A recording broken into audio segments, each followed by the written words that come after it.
see will actually happen. But right now, I'm looking at this bunch of people as incredibly lucky. So that's A. B, knowing that we need to also take a look at the downside to being a realtor. Some sobering statistics here. 87% of licensees will quit within the first 5 years of their career. And I assure you, it's not because they're making money. They are losing and they're not doing very, very well. If in fact you've lasted beyond that time, welcome, friend. We've made it. That's great. If you're now just starting out and trying to climb the mountain, here's the thing, it's humanly possible.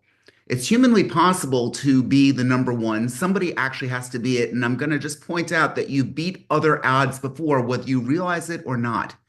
You've beaten some tremendous odds in the game of life and in the game of this business. So, with all that said, I want to find out what is a top producer. I want to find out from anyone in here before I default to the usual suspects there. Oh, Laura's here. Maybe we could hear from her. Hey, Laura, in your mind, define what a top producer is, because I've heard from. I'll ask the next question. What is rich? How much money do you actually need to have to be rich? But those are going to be the first questions. What is a top producer? Somebody please define it for me before I pick on Jamie. Okay, Jamie, could I pick on you? Probably not. Laura, could I pick on you? Sure, I do apologize. It's very loud where I am. And that's just fine. Laura, why don't you tell everyone who you are and where you are? I'm Laura Marquardt. I am in Brooklyn with Douglas Solomon. That's great. Okay, so what's a top producer? Well, it isn't me. Um, a top producer, I think, is someone who uh, just has many transactions going on at the same time, has people working for them, taking care of the more menial things, someone who is able to time manage, time block, uh, someone who's on top of their marketing. Okay. So you want to assign a dollar value to that top producer? $500,000 a year in GCI. How much? 500,000. 500,000, 500,000, and that's a top producer. Okay, fair enough. Who else? Who else has some thoughts on what a top producer is? You're never going to get there. I mean, I would only assume that you guys read the topic before you came today. So you're never going to get there until you actually identify what that is. And here's the thing. I love to tell everyone how successful I am with all of you. And I'm never going to be able to do that unless you actually come up with a definitive number or definitive methodology for deciding what is success. Okay, I know we're getting down to basics here. I promise we're getting into real content, but this is really an important one. What is a top producer? Greg Coggins, what is the top producer? And then Alicia, I'm going to pick on you too. Greg first. So I'm going to get a little, I don't know what the right word is, but pragmatic is not the right word. I think a top producer is somebody who sets goals Okay. and reaches a 90% success rate of hitting those goals. Okay. So, So in my market, somebody who produces 500,000 GCI is definitely a top producer. great. Um, because of our median price point. It takes a long time to get to 500 grand. You're darn right. And by the way, that's the thing. A lot of you have come in here and seen some of the people in the bigger cities doing 100 million plus a year. Oh my God, what am I doing with my life? We've all asked that question, myself included, by the way. But the reality is, it really is all relative to even if people say, well, isn't the market dipping in Florida? Yes, statewide, we're seeing a lot of things falling down in Florida. Not here in this community, not where Dina is.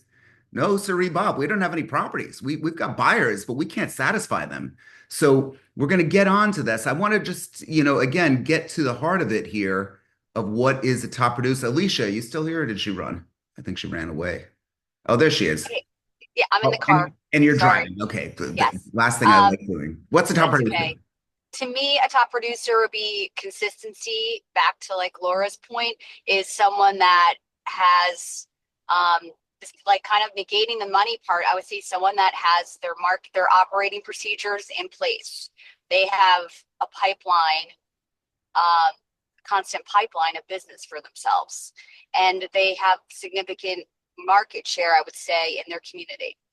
That is a top producer to me. Okay. Anyone else want to have a go at it? And if I'll chime anyone, in. who's that? Nicole. Nicole. Hey, Nicole, tell everyone Hey. who you are. Hey there, everyone. Nicole Miller, Southeast Florida. And so as far as a top producer for how I see it, we're talking, like you're saying, dollars versus, for me, it's always been units, and being able to see how much, because like we said, in different markets, units, there's only so many units a human can actually get to, right, and do by themselves or with a team. So I don't really see it as a dollar value. I see it as how many units you are able to close with respect to your, total MLS numbers. And top 1%, top 2%, there's top 5%. It's kind of all relative, because I think at the end of the day too, sometimes when you look at the numbers, the top 1% may be an absurdly high number, and then the top 5% could be as low as 12 units a year, because we don't have that great of, 20% of the people do 20% of the people do 80% of the business, right? So it just kind of depends what you feel is relative to those around you. And I see it more as a unit standpoint, not as a dollar value. Okay, good. Because, yeah. If it's not too personal, can you tell us how many units you're hoping to do this year? God willing, about trending to do about 80 by myself. 80 units. Yeah. Wow. I mean, is that an attainable goal, you think? At this moment of being 4 months into the year, that's pipeline's already solid from that respect. But and I've always seen it as the units, like I can convert those units and increase the price point, which is what I'm working on now. And so yeah, it's about 70 to 80 units. I did 65 last year. I mean, guys, so listen to this lady here. Last year, she averaged more than one a week. And I imagine, and she never takes a vacation, right, Nicole? So last year I had a full-time assistant. As of 3 months ago, I don't. So Okay. this year will be fun to see how I juggle it by myself, with some help, another agent that helps me with boots on the ground stuff. But yeah, I do take vacations, and I do have a son who's 8 years old, and I do leverage. So one thing I recommend highly is, when you're working with clients, is I'll get listing showings on my listings where the agents are like, oh, I don't have a Supra, or, oh, I'm not here and my client needs to see it, can you show it? If you're an agent who's a top producer and has like someone else said, their systems and they're organized, you need to have showing agents. You need to pay that showing agent to help you. You need to have systems. You need to understand that you need to pay to have that done. You need to offer that to your buyer as a incentive to work with you. Hey, Mr. Buyer, one positive of you signing this buyer brokerage agreement with me is that I'll get you in that house no matter what. I got a team of agents in my office, newer agents. It doesn't matter. They just need to show the house. And if I can't make that time that you can make, I'll get you in. So I think that part of it is important as well, of being like a top producer, is having the systems and the business and treating it like a business, and understanding how you can leverage yourself to be able to still be fully in the transaction, but having the help as well to be able to make sure your buyers are fully taken care of and your sellers are fully taken care of. I'm so glad to hear you say that. I would like to catch up with you and go one on. I actually, if We we do. could I actually, know. I'm sorry. This and has I been a would like to crazy be able couple to of months. showcase just what you're doing with some of those deals. I take a very different approach. Hopefully this year we'll hit 20 sales, but the But dollar. you do solid units volume, right? That's what I'm trying. And it's a perfectly acceptable choice that both of us have made in our careers. And I want to make that very clear to everyone in this meeting that, if you said to me that your average price point was 250 to $400,000 and you're going to try and do 60 to 70 units in a year, I would say, yeah, great, let's go for it. Let's, whatever you define as success. By the way, there is no book that says that this is now a top producer and this is not. I mean, I guess if you look at the Tom Ferry statistics or whatever it might be, at least for the purpose of this meeting, Greg put in, I am so in the wrong place. Greg, that's not necessarily accurate. It's what I found with all of this is the distance between success and failure is oftentimes 1 inch. I think all of you are looking to try and get the edge on business. And Greg, you've always very generously said that you take a little nugget of something out of these meetings every time. And I think that's fantastic. I want to also stress that I didn't announce this in the beginning. We're trying something new this month. We've got 2 meetings this week Today we're talking about from chaos to consistency. On Friday, we've got the same topic. On Friday, so because a lot of people said, "Oh, darn, I missed that particular topic. I really wanted it." And yes, it's worth it for you to come back because oftentimes there's other people that come in and bring other stuff. So on Friday, we've got this topic again at 12 o'clock. So especially for those that might need to jump off, we will be able to get that out to you. Again, just a little experiment. We always like to try things. If you think it's a great idea, let me know. If you think it sucks, also let me know and we won't do it again. Also, I want to share one thing with you. You'll see in the chat right there is a little worksheet. Dina didn't like it too much. A couple of you didn't really like it. It's not ready for prime time necessarily. It is in beta, but I do want to get your feedback. And let me just share my screen so you could see what this is. Basically, I want you to take a weekly reflection on what you're doing. And there's things team member. We're going to change the name and we're going to change these different things. You do not need to fill out absolutely everything, but it is something for you to actually take a look at your productivity metrics and what's going on with it. And at the end of all of this, what you're going to get here, we've got, your skills assessment. We've got, learning and growth, a couple of places where you could write this stuff down. And at the end of it, it goes on for a while. You could click print this form and it will give you a form that you could now or then send to me if you're willing to, or keep it for yourself or whatever you might want to do. You could also give me the feedback as to how we need to change this to make it more effective. But if you want to have that kind of immediate feedback, we are looking at this as group coaching, and it is something that I would stress to all of you. Daniel now has that link as well. If you ever need advice, by the way, you should put this into your book. Daniel at Bogen Homes, he is the most important guy in this meeting. Can't make it to something, you need a follow-up, you need something, Daniel is the man. So I think that's great. He also put into the chat here the different topics. We've got an encore presentation on Friday of this topic. Then next Wednesday, we've got riding their coattails, how smart agents leverage others' success. That was a popular one last year. We're doing it again.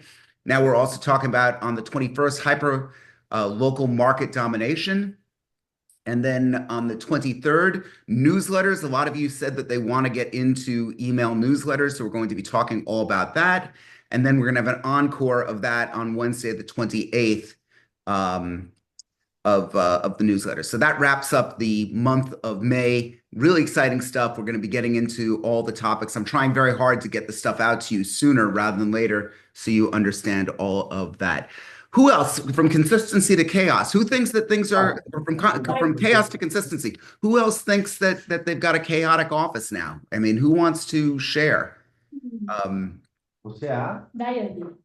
Okay, or share in Portuguese. Thank you, Fabio. Let's do a little bit of reality check. Who's going on? Like what time? I'll throw this out to all of you here. What time do you typically, actually, Nicole, if you're driving, well, when you're safely off, then unmute yourself. I'm not going to be. No, it's okay. Please. I'm looking at the road. My car has somewhat driving abilities, so no, it's cool. I did my DNA. I'm 3% Jewish grandmother, and I worry about everything. So please. No worries. I'm good. I'm not looking at you. Okay, good. Thank you. So what time do you wake up? I'm not a good example with that. So I stay up really late. So because I have a young son, I do most of my stuff, all the files and housekeeping stuff at night. So I'll stay up depending on the night till 10 to 2 o'clock in the morning. Not every night. And now I'm kind of trying to figure out a situation now that I don't have the assistant, and I don't plan on having one. So, but yeah, I don't wake up. I wake up like 7:30, 8 o'clock. If my son's going with my husband, then I wake up at 8:30, and I go to bed at 2, 3, 4 in the morning. So I'm not a good example from that respect. I've always been unconventional. I've never been like an office going type. So I'm not a good example from that. But as far as like, you were saying about chaos to consistency, a lot of chaos, I feel like with agents is not having systems and not having checklists and not having like a Bible to live by. So like during the pandemic, I took time to literally sit and I built a system that, my checklist, I have my own TC system. I don't need a TC because I built it in Brivity. If anyone wants a the contact with them, let me know. I love it. But I build systems and I have checklists. And so speaking about chaos, like that's one thing I think that has helped me over the years is having a serious, robust, every little piece of the puzzle is accounted for on a checklist. I have a pre-listing checklist. I have a service listing checklist. I have a checklist when the buyer's under contract, depending on the buyer. HOA and cash, HOA and financing. HOA, no HOA and cash, no HOA and financing. Seller, same thing.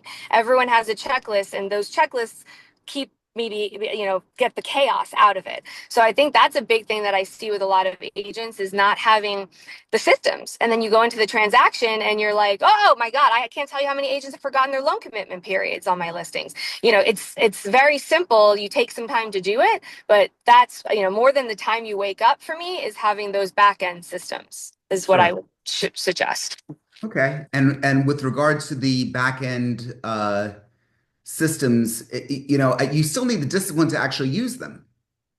You do, yeah. You definitely have to go in there, but at least you know that on that listing, that checklist item is going to come up and you're not going to forget. And you're like, oh, shoot, I have to do that. Yes. And it'll sit there until you check it. But yes, 100%, you definitely need the discipline if you're starting out in this business as well. You don't have a boss. How do you keep yourself on track? 100%. So if you're a very scheduled type of person, then that might mean wake up, go to the office, do your calls, do whatever you're doing. And if you're not, how do you kind of make that work? That's not me. I'm severely ADHD, so I've made it work for myself. But a lot of people are better on like a schedule and doing things like that. Very good. Okay, good stuff. Again, I'm going to pick on you a little bit more, but let me ask let me ask a couple of others who wants to do this. How many face-to-face meetings are you getting every week? And I'm not saying listing appointments per se. I mean meeting someone face-to-face. Okay, Greg says 2. Okay, Greg, I'm going to pick on you in a little bit, but I'm hoping to get somebody who's not participated. Maybe Hedika. Hedika, you have anything to add to that? You got to push the little button. Hi. Yeah. Meeting, what do you mean? As far as if you're talking about meeting people, I meet people every day, Okay, every but day. face-to-face meeting where you're actually going to sit down, talk about what they do, talk about what you do, perhaps, dare I say, ask them for their listing or suggest that you sell them something. I see. Okay. So I am guilty to say that I've been very, very very laid back recently. So And you know what? Here's the thing. You are a winner for actually saying it because more than half the people in this meeting are guilty of this. Probably 75% of the people in this meeting. You're a winner for having the courage to actually face that and say that. Okay? Thank you. Because it's true. It's true because again, the only way that you could fix something, guys, is if you actually figure out what the problem is. Hedika just said it, but I'm guilty of this. Great. If you want to improve, we could show you little steps for how you can improve. Step 1, let me give you this as an idea. For those of you who are subscribed to ChatGPT, the $20 a month, and you know what I said from the last meeting, you have to subscribe to it. I don't own OpenAI, nor do I get anything out of it. This is no money. This is something that you could always drop out of. It is the easiest thing in the world. And one of the things that ChatGPT will do is you could set up tasks with the $20 a month subscription. Thank you, Daniel. With the $20 a month subscription, you could set up a task in there and you could say, please email me a reminder or a class. I'm taking Python. I've been studying Python. You never really stop studying computer programming. And I have it send me short 5-minute lessons in Python twice a day, which I do. I will stop and take that 5-minute course twice a day. Now, what do you get out of that? If that's actually 10 minutes a day, if it's a 5-minute course, so 2 times 5 is 10.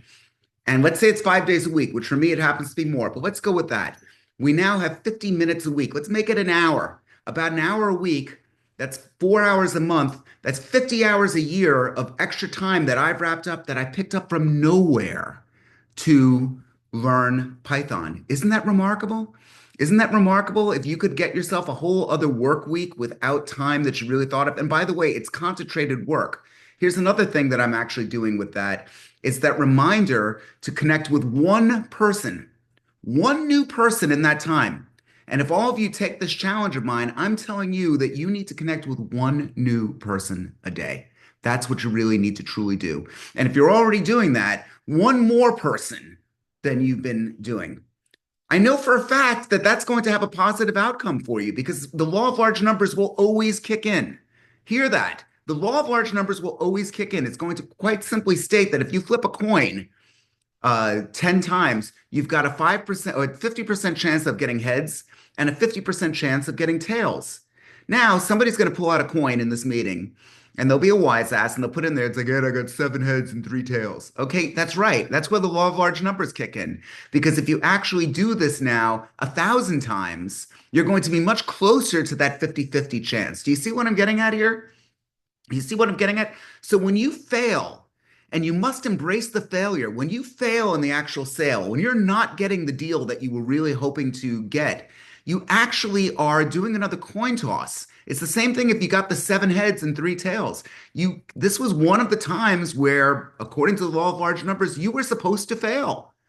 Now, we could talk about the failure rate and how you could improve yourself and make you sound a little bit better and put better marketing materials together. And I'm not going to deny that. All of that is a factor in making you better.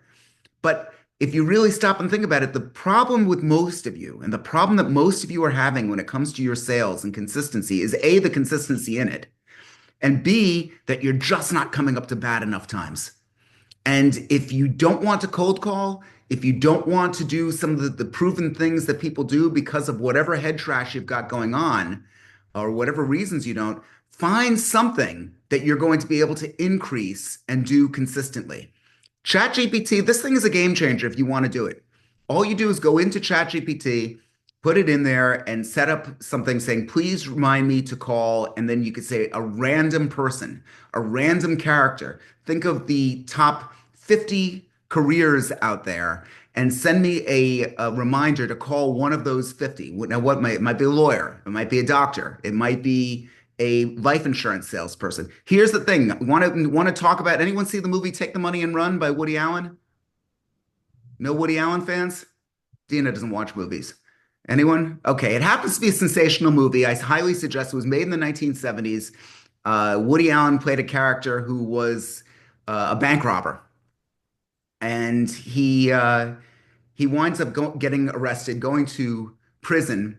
And when he complains about the quality of the food, his punishment was severe. They locked him in solitary confinement with a life insurance salesman. And all you saw him doing was going into this little prison cell with this life insurance. And all you heard was the guy talking and talking and talking, selling him this. Okay, that's the stereotype. That's the thing that you actually have to overcome. That's what we have to overcome. They think of you as a nudnik. Embrace who you are. If they think you're a nudnik, fine, fuck it, I'm a nudnik. You know, we're professional botherers. I like to say all that. But if you really stop and think this through, you need to actually get through that stereotype. What are you going to do? And you need to stop apologizing for what you are. If you're in sales, embrace it. It's a wonderful career. It's a wonderful career. And I just see a lot of people actually backing off with all that. Okay, going on here. The personality types that you're actually dealing with. If you take a look at the top producers, and Dina and I are going to a meeting after this. Dina, you're going to that meeting, right? The office meeting?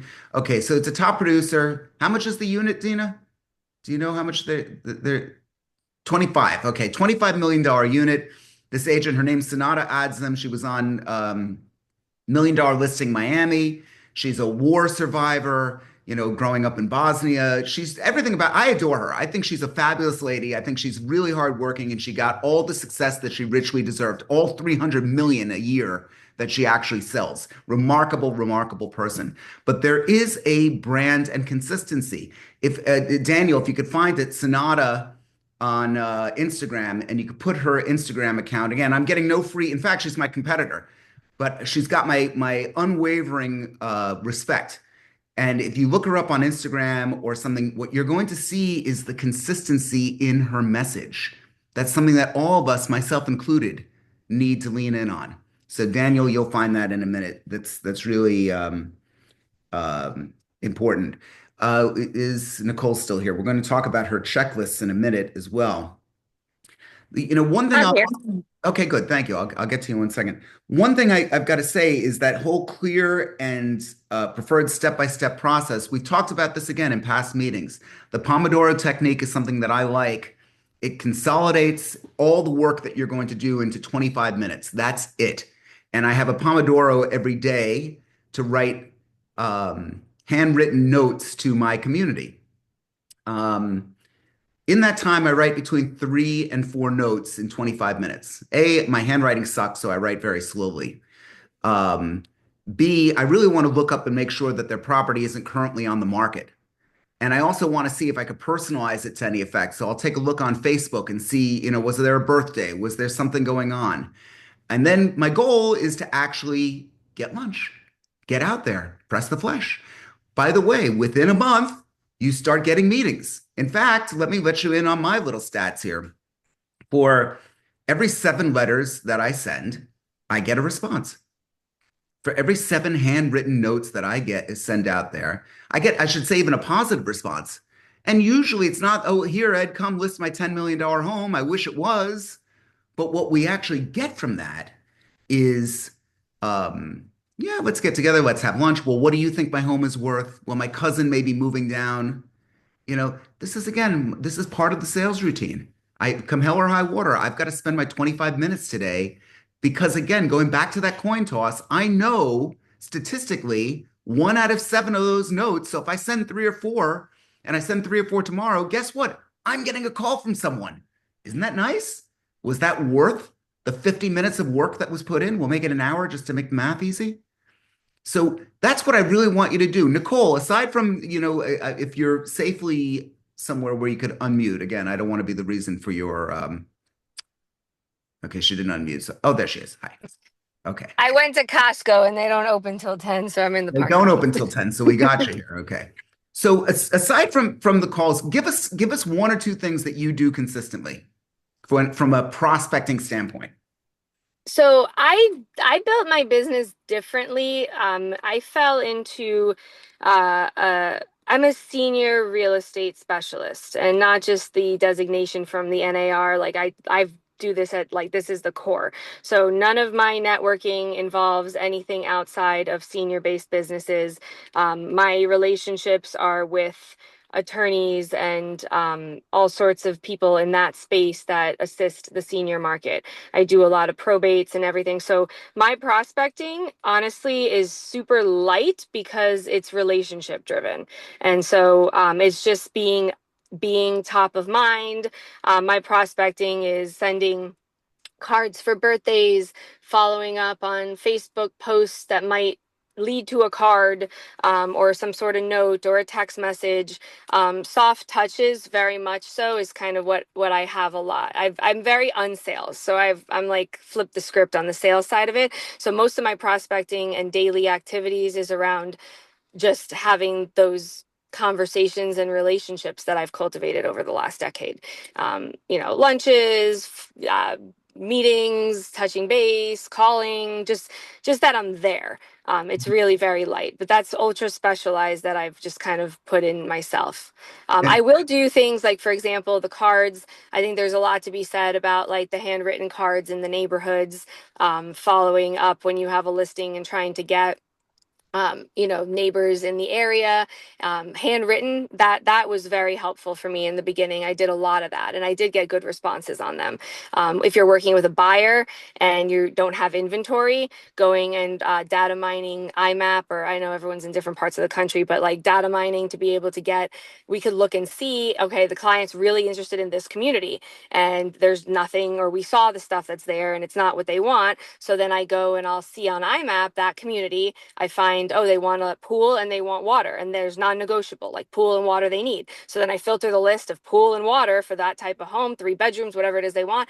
And then I look at the dates of when they bought it and I go backwards and I'll look at like, oh my God, these people have been here for a really long time. They bought it originally. They might be thinking of moving. How great would that be? So I do a lot of like the same thing, like you're saying, the handwritten cards from that respect as well, to like find things off market for people. Amazing. All really, really good stuff. What percentage of your business is buyers versus sellers? I know that's usually on everyone's mind. I am about 90% sellers. Wow. Okay. I do about 5 to 7 buyers a year. Very The good. rest is listings. Yeah.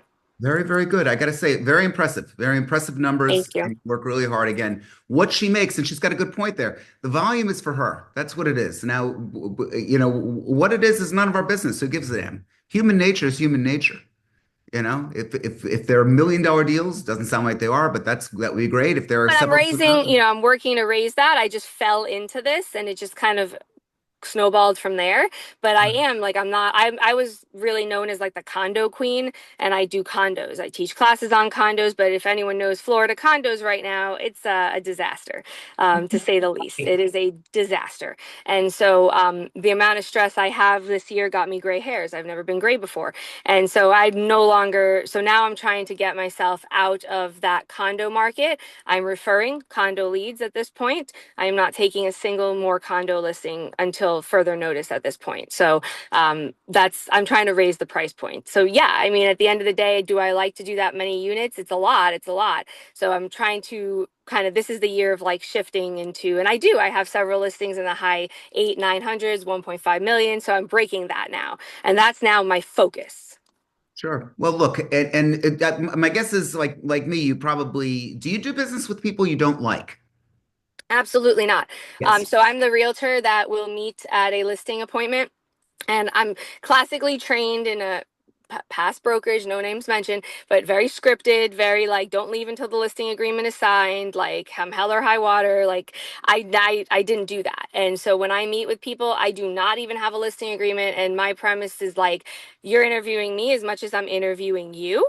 Sure. And honestly, I didn't get into this business. I didn't leave corporate where I was abused and neglect. It was miserable in corporate for me to get into my own business where I have to entail, and have to undergo the same thing. So I'm very big, and this is one thing, and I know it's kind of woo-woo-y, but I'm very big on, if you haven't read The Secret or even like the Go Giver books, I teach in my classes about that. I'm very big on like what you put out comes back. And at the end of the day, if you turn down things that are not good for you and not serving you, I promise you stuff comes back. It Like, does. it's just, you don't have to tolerate it. And you also, I'm very big on teaching the agents too. Take control of like like, you have to have respect. Like, we have to have set boundaries, and people like that, they do. So and we have to retrain, I think, the consumer too, that we're professionals, and that's a big part of it as well. So no, I don't work with people I don't like. If I don't Good. feel it, I, I don't. and I just want to emphasize that I build a team around I genuinely like everybody that we do business with. I genuinely become friends with all of them, and that's really one of the big factors. Um, and I think that I spend a lot of time, spend more time with them in many cases than with my family in some cases, depending upon when. So you really do need to enjoy the process. That's why 87% of us fail in the business, because we hate it.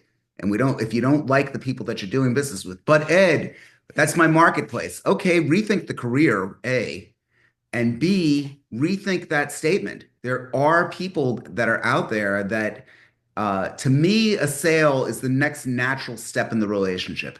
If you're a guest here at the mastermind and you love the idea of group coaching, this is group coaching here, and you like the idea of being able to fill out the form and get my feedback and do all of that, then the next natural step in the relationship is for you to pay me $30 a month. It's not a big deal. That's the next natural step that actually goes on in all of this. I think that what we have with a lot of other people is that they take on a master servant type of relationship with the clients. It's not an excuse not to serve. I want to be very clear. You need to work your butt off. You need to be able to put stuff together to do a really great job. However, it needs to be coming from a place of pride as opposed to desperation. I think when you make those real distinctions, it really does help. And by the way, that's where I see overwhelmingly from the true top producers. You just see them partying with their clients. Now, it doesn't mean, again, that you're going to be just take them out all the time. It might not be your lifestyle. But one of the great things about this business is you're able to find stuff that really does fit into your lifestyle. Okay, let me get into who else has comments on this so far. You're more than welcome to jump in and disagree with me or say something or anything. Greg, me. There he is. This is Greg Coggins, everyone. Greg, just tell everyone where you are. I am in Charleston, South Carolina, really the only place to live on the East Coast. Yeah. So I just want to say something, and I don't know if it's appropriate or not, but if you are making that decision to work with somebody based on whether you like them or dislike them. My sincere hope is that that is formulated based on the person's character or personality and not based on their race, creed, color, et cetera, et Oh, cetera. no. It's yeah, 100%. It's about if you're meeting somebody and they're being hard or rude or nasty or like very just like abrasive, or they don't let you talk, or they have an opinion that this is where it is. No, absolutely not. This is more of like dynamics of how you're talking to people and how they sometimes there's red flags doing things for this long in this business. You see red flags. Sometimes you speak to people and they're telling you about something and you feel like this is someone that's going to sue you because how they're talking and how they things that come out of their mouth. So you can kind of tell when you have that. And I've had ones that I've taken that literally ruined my life at the time. And I realized why. So yeah, 100%. It's more of like a feel. Like I just see it as a feel. When you meet with somebody and you jive and they're not, and you kind of just run with it. Sometimes you meet people and they're not, and you leave that feeling, you leave that meeting and you're like, I didn't feel good about that. Like they just made me feel uncomfortable or they were rude. So that's what it is. I'm sorry, I'm just Yeah, clarifying. it's not a matter of falling in love with all of them. Greg, go ahead. You were going to say. Yeah, I should have prefaced that with I know there's nobody in this group, but we in this group probably mentor a lot of lesser experienced agents, and emphasizing that point. Don't work with people you're not comfortable working with, but hopefully, and you'd never get caught. It would just be, you could say I didn't like them because they were loudmouths, or they wouldn't let me talk, or they wouldn't take my advice. But hopefully, you're in the wrong business if the reason you don't want to work with somebody is one of those things I mentioned, or some generality about people in general. If that's the way you're making your choices, you're in the wrong business. Yeah. Well, look, it's certainly you're going to spend a lot of time doing this, so you really should try and find a way to at least enjoy the process. I think if people learn how to enjoy the process, and part of that is having a great team. I spent a lot of time with Dina, and she's amazing. And I'm not just saying that because she's here. I'll tell you the truth later on. But no, Dina and Samantha and Daniel, who's going to be here in Florida pretty soon. Yeah, that's kind of exciting, right, Daniel? I'm going to be seeing him soon. Okay, that's Nicole. You might want to come have lunch with us. So we've got all that, but I think it's very important to recognize all that. Routine's important, meditation is important. If you're religious, prayer is important. And then here's another factor that you're probably going to be surprised to hear me say. Charitability, tithing, being able to give to certain charities. The most successful people in the world give to something that they are passionate about. It could be giving your time if you don't have enough money. It could be giving money if you don't have enough time. It could be a combination of the both. But now why is that? In fact, there was a study, and I don't have the study. Daniel, if you could do it quickly. I know I didn't ask you about this before.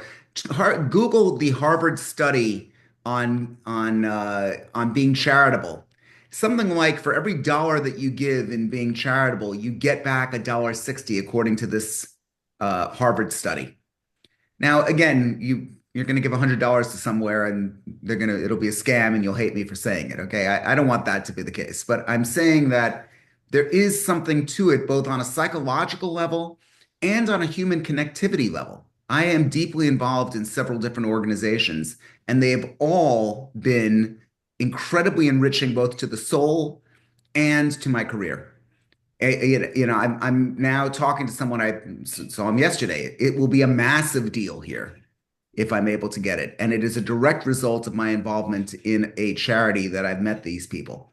So I just want to say it's counterintuitive, and certainly at a time where the tax guy might be after you, or you got different bills. We've been there. But if you can't give your time, your money, give some of your time. I'm just telling you, there is something to it. Ed, can I share something real quick if you don't mind? Sure, quickly, yes. So as far as like donating and time and all of that, one thing that I do that's part of like my just in DNA is if you don't necessarily have something that you're very like passionate about and you get involved in that group, I found that, you know, keep an eye on what your clients are doing and looking on Facebook and what's important to them. And if they have a birthday and they're raising money for, you know, dogs, eating disorders, whatever it is, then use that as a way to connect with them and make a donation. And so maybe you want to donate $3, $4, $5,000 a year, whatever your number is. You can give money here, you can give money there, and that allows you to also connect with your database too, and make those touches and show that, you know, giving people your support. So that's one thing I just wanted to chime in. Sorry, thank you. No, that's great stuff.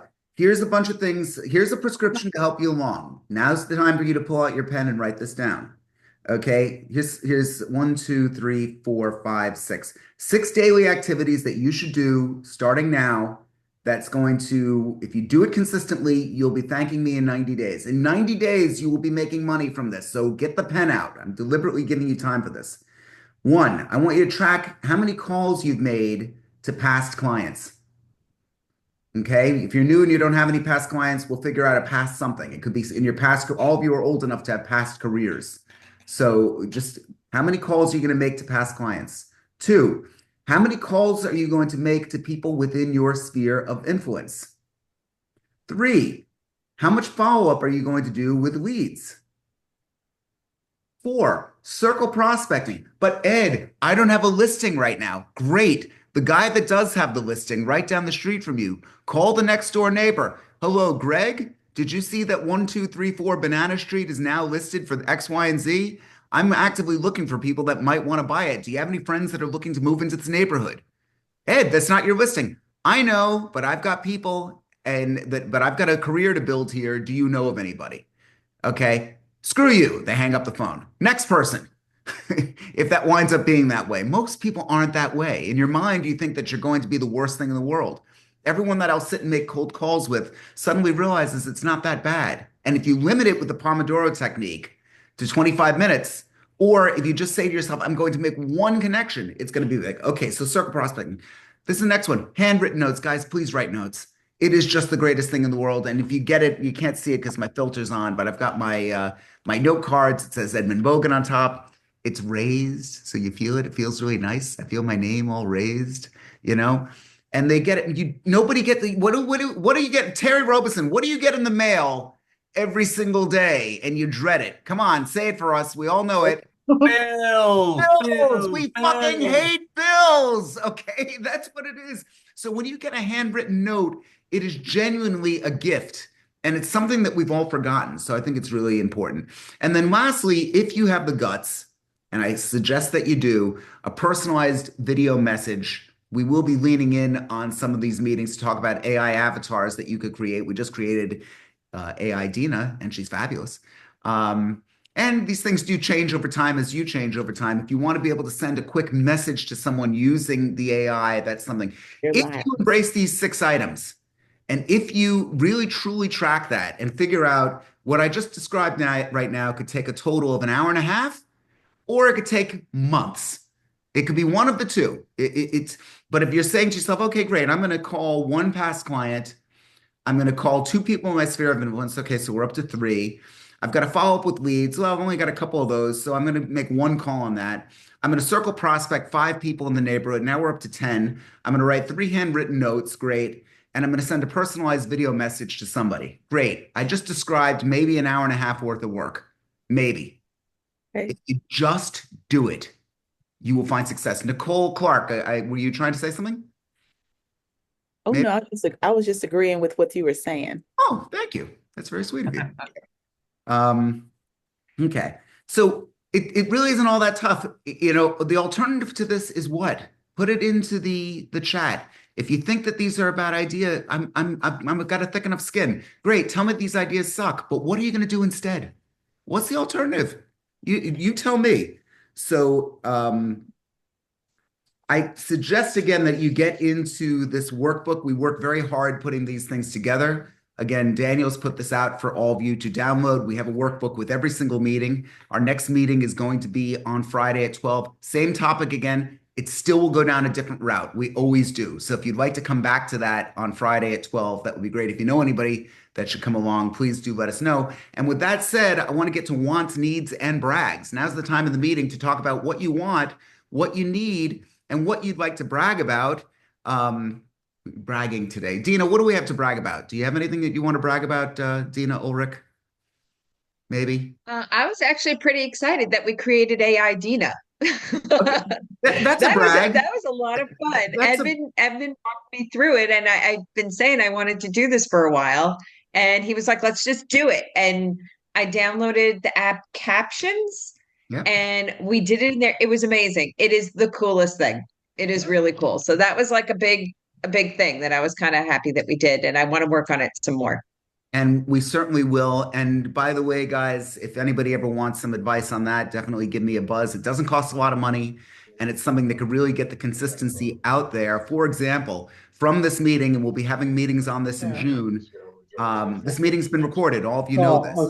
I'm going to take the transcript of this meeting, and I'm going to turn it into 20 different social media posts and scripts and all sorts of stuff that it's going to automatically summarize this for me. There's content everywhere you go. Just remember that. There's content everywhere you go. And now with the recording from this, to get a summary and a script of a certain aspect of this, I can put it onto AI Ed. And I hope that all of you follow me. And I hope you follow Dina, by the way. Dina, if you want to put your, Dina Ulrich, you could look her up on Instagram, or if you have your link handy, you could just put it there. And you can see for yourself what we're actually doing. And again, if it sucks, tell me. If you think that I'm doing a disservice to my brand, it's better to hear it from you than from a paying client, right? Okay, who else? Wants, needs, and brags. Great time to tell us what it could be anything. You heard Dina's happy with her avatar. I'm happy that she has it. Jamie, Livette, Marlene. Terry. Terry. Okay, Terry. Go ahead, Terry. I was not here last week because I had flown home. I do have a side business with my sister and brother-in-law where we buy and fix and flip houses back in Kansas City, where I'm from. Okay. But it seems that during the pandemic, absolutely everybody bought every house that one could buy to do such a thing to. My best friend's mom, who I have known since high school, we bought her house. Okay. And sadly, it had fallen into disrepair. But we are doing a project for the first time in 5 years, and it is very, very, very exciting. It's good for you. Good for you. Guys, you sell real estate, be like Terry, buy real estate. It doesn't take a heck of a lot. And I think there's all sorts of ways that you get people to partner with you to finance some of these things if you're in fact receptive to it. Got to decide. That's all. You got to decide, is this something that you're going to do? Or is it not? I just, from where I sit and from the people that I speak to, the reason most of you fail is not because of action. It is because of inaction. It is because you did not take the risk. Terry's failure is sitting out there. He could buy the house and it could evaporate. God knows, God forbid. He could buy the house and there could be a war and nobody will buy anything, or interest rates will spike, or God knows what will go on that could mess Terry up. On the other hand, what if it doesn't? What if it doesn't? What if he actually makes a couple $100,000 in his deal here? And now, does he look at that, declare a victory and go back and do it again? Or does he stop? Most of you stop. Most of you stop. I'm telling you, don't stop. There's stuff there. In the United States now, 66.4% of people own their property. Adults own their property. It means that like somewhere around 33% of America is renters, and that number is increasing, sadly, because people can't buy all those homes. But that does spell some opportunities. Certain laws have been put in place where there were big hedge funds buying up all the small properties. We were all going to be BlackRock's tenant. But if you're actually looking to try and do something, I think real estate investment is phenomenal if you get the right partners and put the right time into it. The money's there. You get yourself a good deal, the money's there. Dina and I had a client, they said to us, look, if you could get something for me that is 70% off the market value, that's what I'm going to buy. And I'm thinking, this guy's a schmuck. If I could get something 70% off the market value, I'm going to buy it. I could find some, I could go back to this meeting and say to all of you, which I've never done, by the way, I've got a great investment opportunity. Would you consider it? And I know for a fact I got a lot of people that would love to invest with me. I'd know it. I know who I am. I know who I know. I've never asked the question before. I know that I would be able to go out and raise the money. And so can you. It's not magic. Who else? Anybody else wants, needs, and brags? I always love these meetings. It gets me all jazzed up here. Yeah, Terry's all happy. Sean, Lisa Scotch, I see you all the time, but I haven't heard from you. It'd be great if you said hi. Eddie Glantz, holy cow, from North Carolina. Eddie's always silent these days, too. I'm going to start to get a complex, guys. I really don't want to. But anyone else? Okay. We're going to move on. We've got on Friday a repeat of this meeting. If anybody has any AI questions, I'll stick around at the end for that. In the meantime, Terry, are you ready? I'll think about it. You'll think about it. Okay, that's really good. When he says I'll think about it, it makes me say it sure is good to see all of you today. I'm really grateful that you came to talk about all your business and happenings, and I look forward to seeing all of you this Friday at 12 p.m. Eastern Standard Time for another exciting episode of Rain Nation. Awesome stuff. Okay, that's it. Guys, technically the meeting's over, but I am going to stick around a little bit, and if any of you have some AI questions, we could jump into it now. Nobody has any questions. Dina has a question. Dina's waving goodbye. Dina's waving goodbye. Okay. Renaud? Can I ask a question? Sure. Yeah. How are you? Good. So how do I pronounce your name? Renaud? Renat. Renat. Okay. Renat. Yeah. So sorry, I'm at the gym. No, I could tell by all the glistening water there. Yeah, go ahead. So how do I want to create an AI avatar, record it, and then I do actually send videos to my clients. After I meet with them, I'll send them like a video recorded message, custom recorded after a listing appointment. How do I do that in AI? Okay, so there is, and Daniel, if you could grab it, the Captions app. I'm going to go to Captions and show you. I believe here, I'll show you what this looks like here. I believe the Captions app, it starts for as little as $5 a month, and then it goes up from there. And you can see that these are the different AI. Ed, this is not Ed, this is Samantha. Let me just see if she'll talk here. Yeah, am I getting any audio here? Okay, I'm not getting that. Let's just see some of the work that was the projects that are here. Okay, so just take a look at this, Renaud. It just takes a second to load. Hey there, friends. Can everybody hear that? Anyone? Yes. Okay, here we go. It's AI Ed, and I've got a hot tip you're going to love. If you're anywhere near Woodland Park, you have to check out Sam's Gyros and Kebabs. This place is the real deal.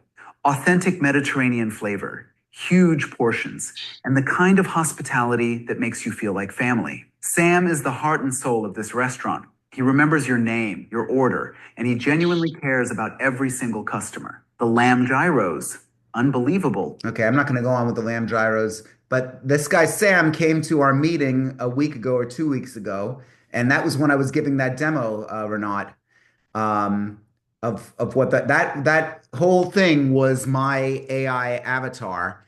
The script was we went to the website of Sam's restaurant, and I copied about us. We then went to and pasted it into ChatGPT. I then went to Google reviews. I only took positive reviews because let's face it, anyone who says it's shit, that's not going to serve anyone's purpose here. So I got the positive reviews and good news. It's a good restaurant, so we got lots of good reviews. And then I put my own flavor into it. Please introduce yourself as AI Ed. Please be concise.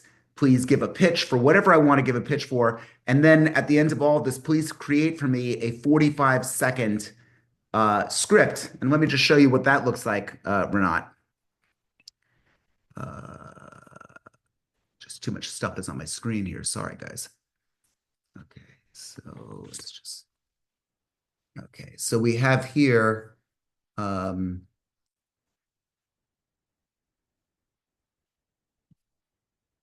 Here, let's see if this is. Okay, so This is AI Ed with your weekly St. Andrews real estate report. St. Andrews property values remain strong despite uncertainty in the broader Florida market. Now, this was developed by AI. You know, what I basically did was I went in and got the statistics from the MLS. And I said to the MLS, okay, great, MLS. I copied all the information that was going on within the community. I put that into ChatGPT. I said, iterate through all these deals, take some context of who I am in my community and in my team. I gave a whole description of who the Edmund Bogen team is and who I am. And then start the script off by saying, this is AI Ed with your weekly St. Andrews real estate report, and make it for about 45 seconds in length. And all that produced this. That's where I got the script from. I take the script, I copy it, I go back to my little avatars here. Let's just see. I'm going to go custom. I'm going to put my thing in here. And I'm going to pick this guy. And I'm going to click generate video. And it's going to take a little while because I'm using a lot of bandwidth here by being on here, but that was it. So where was I in the creation of all of this, Renat? I didn't do shit, okay? I made the avatar, it was ready. It's a clone of me and a clone of my voice.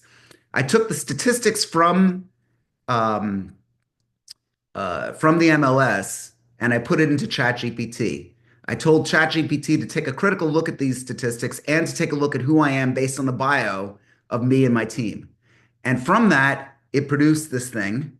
And we're only at 12%. When it's complete, I will share it with everybody and you'll be able to see that this produced something great. So now what can you do with that, Renat, from your own business standpoint? You met somebody in the gym who said that they might want to sell. You took down as many details as you can about all of this. You could put that script or those ideas of a script into ChatGPT or Claude or any one of these AIs and say, I want you to be as persuasive as possible. And I'd like you to make up a 45-second script for me to have read out. And it will. And from there, you could take that and put it into the Captions app. Now, the one thing that's missing is how did we get the avatar in the first place? The Captions app gives you detailed information on how you could build your app. The one thing I suggest, invest in a microphone. It's a great investment. It doesn't have to cost a heck of a lot of money. And Yeah, I have it. Yeah, I have okay, one. I figured, you know, a lot of people, some people do, some people don't, but I think it's a great investment for you to have. And then boom, you're going to send him this stuff. At this point, it's a great conversation piece because people say, wow, was that? And you can even say, by the way, this was generated with AI. Wow, look at this guy. He's so ahead of his turn. You know, most people at this point are still asking the question, how did you do that? It will force the answer. A year from now, not so much, when everyone is doing what we're saying. But good news, you're coming to my mastermind. And next year, when there's something new, I will have already taught you the new things that you need to do because we're staying on top of those things. Let me just see if this thing is any closer. It's this thing, I'll just show you. It's still at 12%, unfortunately. I'll just show you what's going on with all this. So I don't know why it is taking as long as it is, but we could also take a look at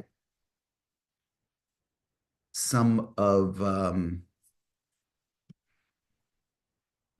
my past stuff. And if we're not following each other, this is AI Ed. Oops.